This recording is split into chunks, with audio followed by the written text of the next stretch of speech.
Hello everybody శ్రావణ శుక్రవారము last వారం అండి. ఈ నెల చాలా త్వరగా అయితే గడిచిపోయింది. ఇంతకు నా ముగ్గు ఎలా ఉందో కింద వేసిన ముగ్గు నాకైతే కామెంట్ సెక్షన్లో కామెంట్ చేయండి. ఇంకా ప్రతి వారము అమ్మవారికి ఏదో ఒక నైవేద్యం చేసి పెడుతున్నాను కదా, అందుకనేసి ఈ వారం అయితే ఇలాగైతే చేసి టెంకాయ అయితే కొట్టేశాను. వారానికి ఒకసారి ఇలాగ ధూపం వేసుకోవడం మూలంగా ఇంకా నేను దేవుని గుడికి ఎలా వెళ్ళి ప్రశాంతత కోరుకుంటానో అంతే ప్రశాంతంగా నాకు ఇంట్లోనే ఉన్నట్లు అనిపిస్తుంది. అప్పుడప్పుడు గుడికి కూడా వెళ్తానండి. ఇంకా ఇంట్లో ఇలాగైతే వారానికి ఒకసారి అయితే పూజ చేసేసుకుంటాను. చేయని వాళ్ళు వారానికి వీలు కాకపోతే నెలకోసారన్నా ఇలాగ ఇంట్లో ధూపం వేసుకోండి, మీకే తెలుస్తుంది. ఒక్కసారి ట్రై చేసి చూడండి, ఎంత ప్రశాంతంగా ఉంటుందో అంత ప్రశాంతంగా ఉంటుందన్నమాట ఇంట్లో.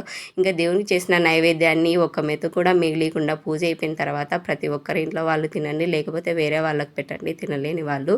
అలాగ చేస్తేనే పూజా ఫలితం ఉంటుంది, పాడేస్తే పూజా ఫలితం అయితే అస్సలు ఉండదన్నమాట.